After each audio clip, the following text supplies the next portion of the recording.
Todo mundo faz isso. É por isso que nós estamos vendo igrejas hoje prestando os cultos, falando Deus, mas prestando verdadeiros cultos a Satanás.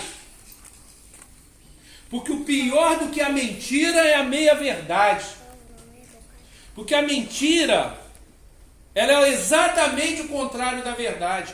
Agora, aquela meia-verdade, ela te atrai com o engodo, dizendo que é verdade, mas faz uma mentira. E como tem gente caindo nessa hoje em dia, perdendo a sua identidade. Eu não estou falando de costumes, não. Eu estou falando de pecado. São coisas diferentes. Ah, se você usa roupa azul, se você usa calça, se você usa vestido, não estou falando disso. Se você usa maquiagem, se você não usa maquiagem, se você torce para um clube ou não torce. Eu estou falando de pecado. Aquilo que contraria a lei de Deus. Pecado a gente aprende lá no catecismo, né? O que é pecado? É toda falta de conformidade com a lei de Deus. Qualquer transgressão dessa lei. É tudo que vai de encontro com aquilo que Deus quer nas nossas vidas. Isso é pecado. O cristão tem que exalar. O cristão tem que ser reconhecido. O servo de Deus tem que ter uma identidade. Onde ele vai, ele tem que ser conhecido como servo de Deus Altíssimo. Essa semana eu estava trabalhando em Japeri, um bairro bem afastado lá. E aí, chega na hora do almoço, não tem jeito, tem que parar para almoçar, né? Aí entrei numa pensãozinha lá, não tinha ninguém, tinha o atendente, tinha um senhor lá sentado lá. E aí, cheguei, perguntei o que tinha de refeição, ele falou, eu escolhi a refeição. E minha esposa fala que eu sou muito dado, né? Chega já começa a conversar. Aí eu fiquei sentado e comecei a conversar com aquele senhor, eu queria conhecer mais do bairro onde eu estava trabalhando. Tá. Ele foi lá preparar a comida e voltou. Aí quando voltou, eu sentei, estava me alimentando e os dois estavam lá conversando, e eu continuei a conversa com ele. Aí ele mandou assim para mim: "Sou pastor onde?" Pastor, fiquei todo arrepiado agora. Ah, falei, passa de mim esse caso, filho. Ele continuou conversando, eu falei, não, eu não sou pastor não, mas eu sou evangélico. Eu sou evangélico assim. Aí começamos a conversar, eles se apresentaram, um é obreiro numa igreja, outro é diácono em outra igreja, e nós começamos a conversar. Aí ele falou assim para mim, eu confesso na hora engasguei, né? Falei, pastor não, meu Deus do céu. Eu na hora, assim, eu fiquei falando assim, mas por que você está falando isso? Aí ele falou assim, você tem um brilho. Não, meu cabelo que é branco, não é brilho não, né? É o cabelo que é branco. Mas por que ele falou? Ele falou, pela tua maneira de falar. Porque algumas pessoas, elas entram em algum lugar, de 10 palavras, 11 são palavrão, né? A maneira de falar, a maneira de ser agressivo. O povo de Deus tem que ser reconhecido como alguém diferente. O povo de Deus tem que ser reconhecido como alguém separado. O povo de Deus tem que ser reconhecido, muitas vezes, como aquela pessoa careta que não faz o que os outros fazem. Porque nós realmente somos diferentes. Não estou falando melhores nem piores, nós somos diferentes. Nós não compactuamos com o pecado. Nós não aceitamos situações pecaminosas. O povo de Deus, o servo do Senhor, ele não pode ver uma injustiça social e se acomodar e concordar com aquilo. O povo de Deus tem que se manifestar. Foi para isso que Deus colocou a igreja aqui. Deus colocou a igreja na cidade de Queimados para essa igreja se manifestar, para essa igreja dizer, não, aqui não aceitamos. Nós não podemos perder a nossa identidade.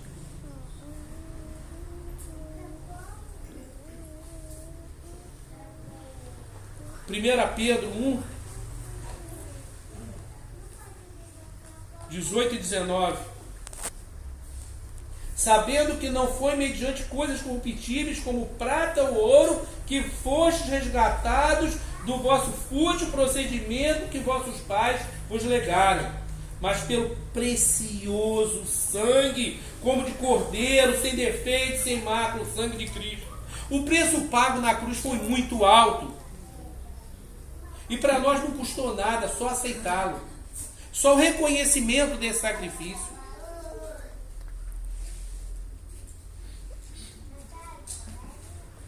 Não podemos perder a nossa identidade.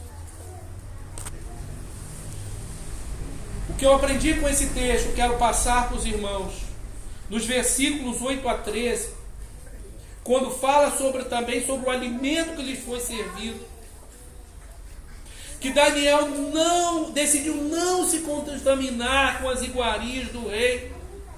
Provavelmente eram carnes sacrificadas a ídolos. E o povo de Israel, eles tinham um ritual para matar os animais. E provavelmente os animais não eram mortos dessa forma. Então ele falou, não vão comer dessas iguarias. E aí, fazendo uma metáfora dessa situação para a vida do ser humano hoje, para a nossa vida, eu queria perguntar, qual o alimento que nós temos provado diariamente? Qual tem sido o nosso alimento? O que nós temos comido? O que nós temos ingerido? E agora eu não estou falando sobre o arroz, sobre o feijão, sobre o macarrão. Eu estou falando no contexto espiritual. O que nós estamos trazendo para dentro do nosso coração. O que nós estamos trazendo para a nossa mente. De que nós estamos nos alimentando? Tem uma lenda indígena, dizem que é uma lenda indígena, que dentro do coração de cada homem tem dois lobos, o lobo bom e o lobo mau. Acho que todos conhecem essa história. O lobo bom é aquele que faz o bem, que ama, que é caridoso. O lobo mau não, só quer fazer o mal. E aí pergunto, qual dos lobos se lutarem vai vencer? E a resposta é tão simples. É o que você alimentar. O que você alimentar vai ficar mais forte. E do que nós temos nos alimentado, igreja de Queimados? Do que nós temos nos alimentado? O que é que tem entrado para o nosso coração? Mas eu vou em todo culto de oração, eu não perco um culto. Mas como está a tua vida fora das quatro paredes da igreja? Do que você tem se alimentado? Aqueles 4 saíram do seu país, foram escravos para outro país e não se contaminaram. Como está a nossa vida, igreja, quando nós saímos das 4 paredes? Como tem sido? Qual o alimento que nós temos ingerido?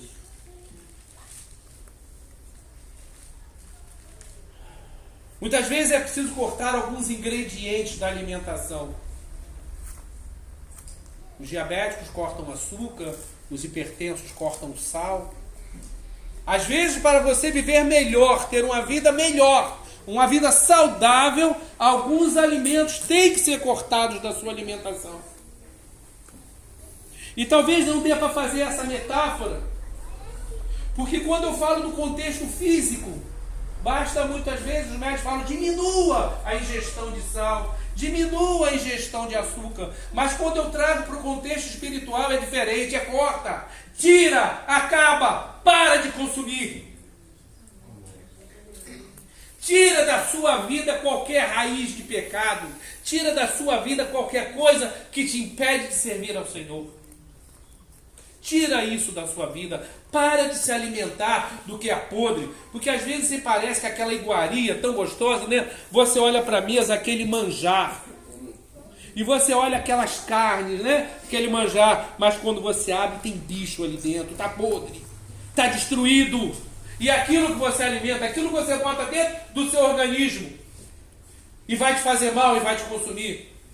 E vai te trazer doenças. E a vida espiritual, quando você ingere aquilo que não é do agrado do Senhor, você envenena a sua vida. Você se conduz, você está encaminhando para a morte.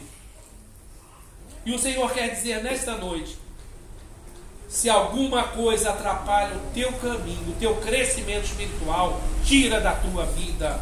Aquilo que não te alimenta, aquilo que te faz mal. Pode ser qualquer coisa. Pode ser o dinheiro. Pode ser o vício da bebida, pode ser o vício do fumo, eu não sei. Mas se alguma coisa prejudica o teu crescimento, tira da sua vida. Pode ser aquela pessoa que fala sempre coisas erradas no seu ouvido, seu melhor amigo. Há 2 semanas atrás o pastor estava pregando aqui falando, 2 semanas? Não se meta em chuva de marimbondo. E ele citou o exemplo de quando Eliseu vai substituir a Elias. E os sacerdotes falam para ele, ele está velho, ele está morrendo. Qual foi a resposta de Eliseu? Cala-te. Se alguém agride a tua vida, que esse alguém se cale. Se alguém prejudica o crescimento, teu crescimento espiritual com maus conselhos, que ele se cale. Corta da tua vida os alimentos pecaminosos. Corta da tua vida aquilo que te afasta do Senhor. Meu irmão, meu querido ouvinte, eu não consigo ver quem está aqui hoje. Se são todos membros da igreja, se temos visitantes. Mas a palavra do Senhor hoje é para todos. Se tem alguma coisa que prejudica o teu crescimento, tira da tua vida. Amém. Com Daniel e seus amigos se negaram a comer desses manjares. É o que precisamos fazer. E aí vem a questão das recompensas. É claro que a mudança de comportamento traz grandes diferenças. Ainda mais quando você fala de um comportamento alimentar, né?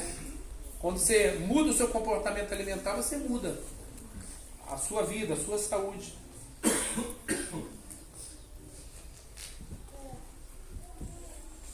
Quando eu estava saindo do consultório da doutora, tinha uma jovem, né? Eu estava com a receita, a gente estava conversando.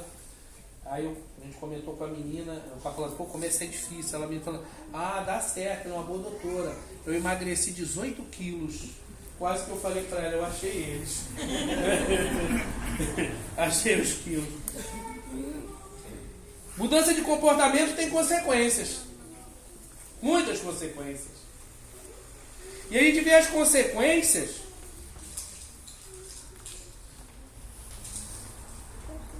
no texto, que o texto diz que a aparência dos 4 jovens era melhor e que ao final receberam de Deus enorme recompensa.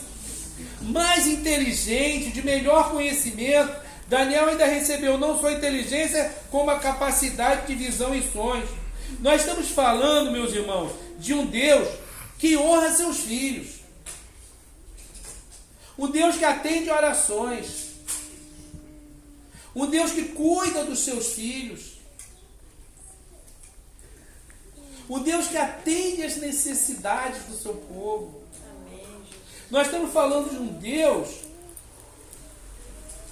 que nos livra da escravidão. Se nós lermos todo o livro de Daniel, nós vamos observar que os 4 ainda passaram por muitas provações, né? Ananias, Misael e Azarias foram jogados numa fornalha ardente, tão quente, mas tão quente que as pessoas que chegarem perto já morriam. Daniel foi jogado na cova dos leões. Os leões ficaram dias sem se alimentar para aumentar a fome. E quando Daniel foi jogado lá, eles fecharam a boca. E quando Daniel saiu, os guardas, só de chegar perto, os leões puxavam eles e devoravam. Eles passaram por enormes provações. Nós servimos a um Deus que nos honra e que nos liberta das provações.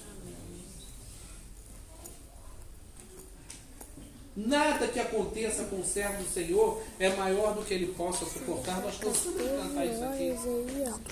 Não é isso que cantamos aqui? Nada que aconteça é maior do que nós possamos suportar. Recompensas de Deus para aqueles que não perdem a sua identidade, para aqueles que não se deixam contaminar com os alimentos do mundo.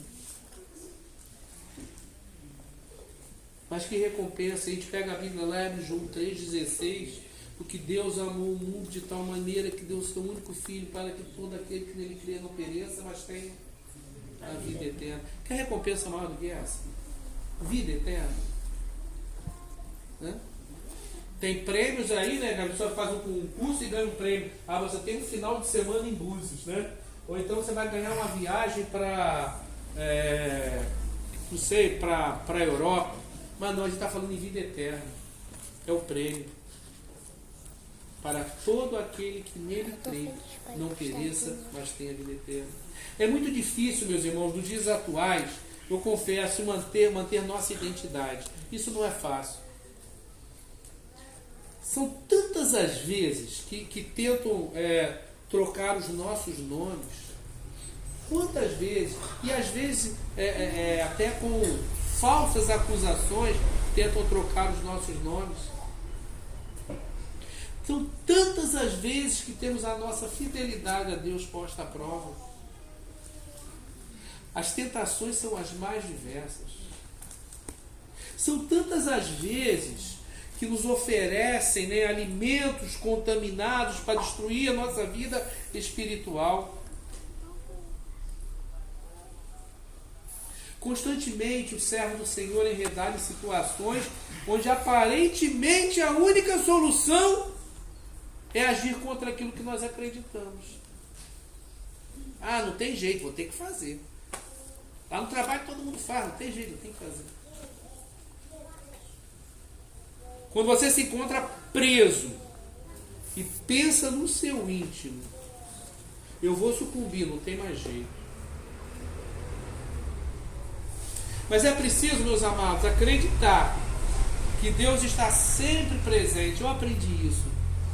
Deus está sempre presente, independente do tamanho da provação. Deus está sempre presente. Aquele povo saiu da realeza para a escravidão, mas sempre confiando que onde eles estivessem, ali estariam. E tantos exemplos nós vemos na Bíblia. José vendido pelos seus irmãos, já falamos sobre isso aqui. Vendido pelos seus irmãos como escravo, acusado injustamente, ele nunca deixou de servir ao Senhor. Como Daniel e seus amigos, que não perderam a identidade, que não se deixaram contaminar pelos alimentos que lhes ofereciam, que nós sejamos vitoriosos em Cristo Jesus. Amém. Porque é a nossa única esperança. É o nosso socorro bem presente nos dias de tribulação. E aí nós vamos herdar as promessas. Como aqueles jovens foram recompensados. Eu creio que assim também será. Recompensado com aquilo que nós almejamos, que é uma vida eterna no céu com o nosso Deus. Que Deus nos abençoe e que cada dia torne a igreja presbiteriana de Queimados mais forte, mais saudável, com a sua identidade cada vez mais solidificada, porque nós somos a igreja de Cristo aqui. Amém? Amém.